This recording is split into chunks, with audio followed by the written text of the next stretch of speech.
G'day guys, how you doing?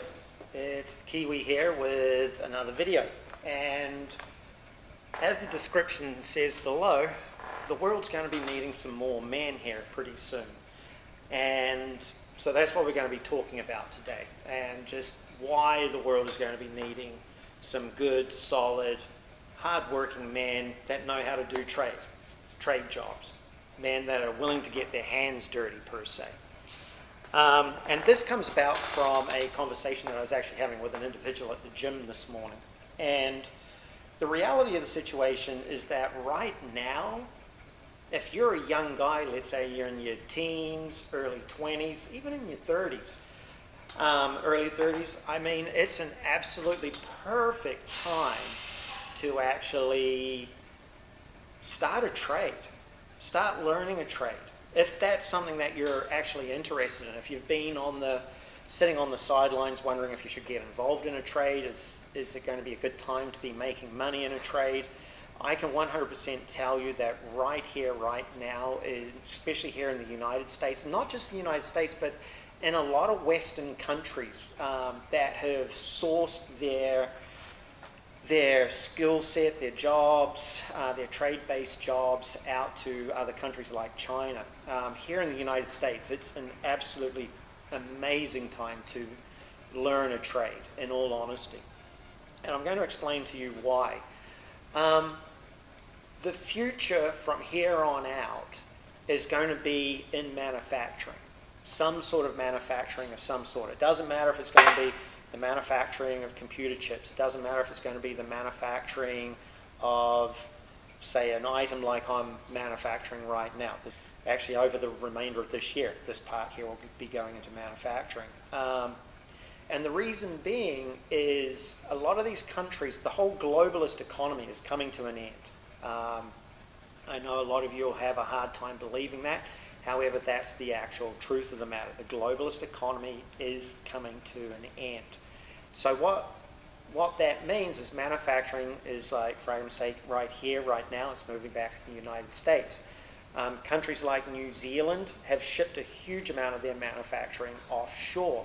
Well, there's going to be a need for manufacturing even small countries like New Zealand. A good example is, while I was in New Zealand, I was working for a plumbing manufacturer, a company that manufactures parts for, you know, plumbing homes, plumbing industrial buildings, hospitals, all that sort of stuff. I mean, that company is literally in one of the strongest positions in Australasia to literally take over that marketplace if they can keep all their manufacturing under their own roof. Because with this globalist economy slowly coming to a grinding halt, countries are going to need people that can do manufacturing. And that's why I'm saying it's going to be important for men to learn skill sets like machining, how to run CNC machines, how to program CNC machines. There's going to be a need for people who know how to TIG weld. TIG welding, any sort of fabrication line of work. There's going to be a need for men to be doing that. And also women. I mean, women are starting to get involved in that field also. There's going to be a huge need for people that know how to do electrical work and also plumbing work. You see, what a lot of you guys don't understand is, let's say, these digital data storage facilities. There's a huge amount of plumbing in these facilities to keep the systems, the data banks, the actual computers cooled. The other massive industry that I see a huge opening for is individuals in the HVAC industry, you know, home air conditioning systems, heating systems, all these different systems. Because not only with manufacturing moving back to, say, a country like the United States, not only with manufacturing moving back to, you know, a country like the United States, there's also going to be a need to keep the infrastructure up and running. They're going to need to be maintained. And not just on the local level, we're talking citywide, statewide, nationwide. I don't think people realize just how precarious the position is that you know, we're looking at right now. Because what what people don't understand is that once the baby boomers die off, okay, and that's starting to happen right now, the next generation that's left to help keep things running is my generation and then the millennial generation. Okay, Gen Z is just starting to enter the workforce right now. And a lot of these individuals, especially Gen Z, are wanting to get involved in tech sort of work and everything like that. However, technology needs not just components to be manufactured and factories built in the United States to manufacture those components, they're going to need to be upkept. The systems are going to need to be maintained and looked after. And that's what we're running out of right now. So if any of you young guys are interested in this field, like you're not going to kill it right out of the bat getting involved in that work. But over time, over the next 30 to 50 years, you're going to make a killing if you get involved in any of these industries. It's no different with the automotive industry. Cars are going to need to be maintained. Cars are going to need to be serviced, kept up and running, looked after, etc. And the reason is, like I said, the baby boomers are dying off. That's a huge chunk of the population. Well, my generation and the millennial generation, they're not popping kids out like they used to be. And I've mentioned this in other videos about how the actual, the global population is stalled out.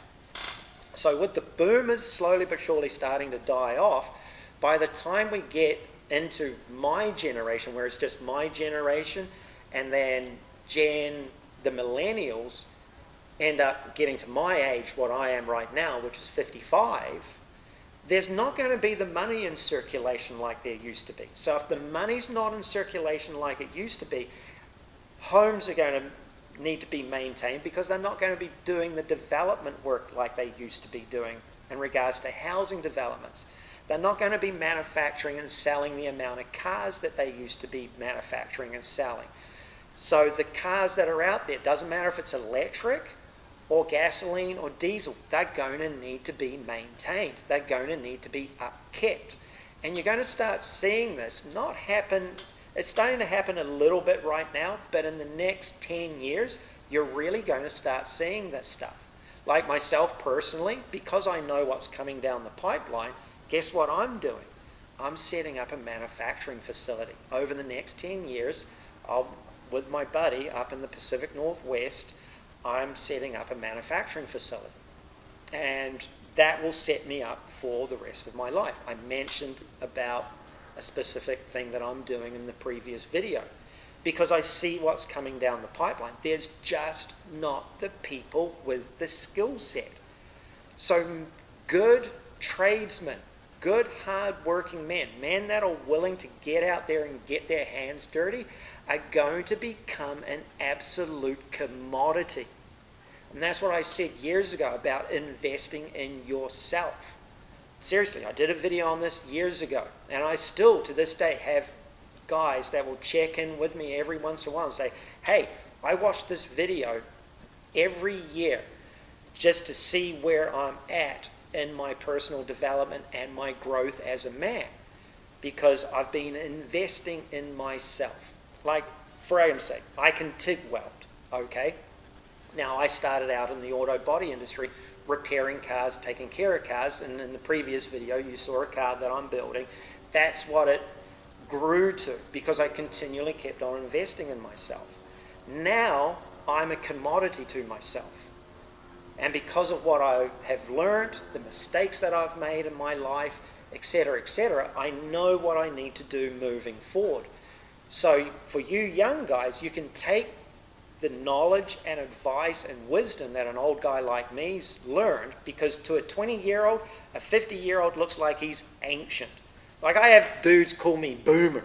And it's like, hey, I'm not a boomer. I'm genuinely a Gen Xer. I was born in 1967.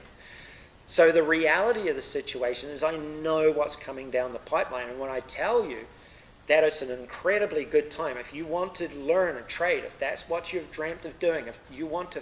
And let me tell you something. When you learn a trade, oh my gosh, when you see what you build or what you work on or what you help create or what you're a part of, You want to talk about building your self-esteem? It's amazing. And us old guys, we have a huge amount of respect for the younger generation, doesn't matter, male or female, that are getting involved in our trades. We have a great amount of respect for those individuals because we know that there's less and less and less and less people getting involved with these sorts of trades, these sorts of jobs. Remember I told you in the previous video, I'll leave it in the description section below, I told you about an old guy by the name of Jerry Hone who told me to focus in on what I actually do, okay? Because he saw that that was going to become a position, that's going to become a field of profession that's going to need to be filled, okay? He was 100% right. He told me that 25 years ago. And now I'm in a position where I can carry my life forward from 55 to 65, 70 years of age, where I'll be set up. If you guys listen to me right here, right now, by the time you're 30, you're going to be set for life. I mean that sincerely. So countries like the United States, New Zealand, Australia, Canada, countries in Europe, those countries are going to need really, really, really good, solid, hard-working men and also women to start in these trades. Because I'm telling you, 100%, in 30 years from now, there's not going to be the population to keep this infrastructure up and running. And the guys that are involved with that stuff are going to make bank, 100%. So that's my video. If you've got any questions, feel free to ask in the description section below. So I hope this has helped you in some way, shape or form. Till the next video, keep it real, guys. Cheers.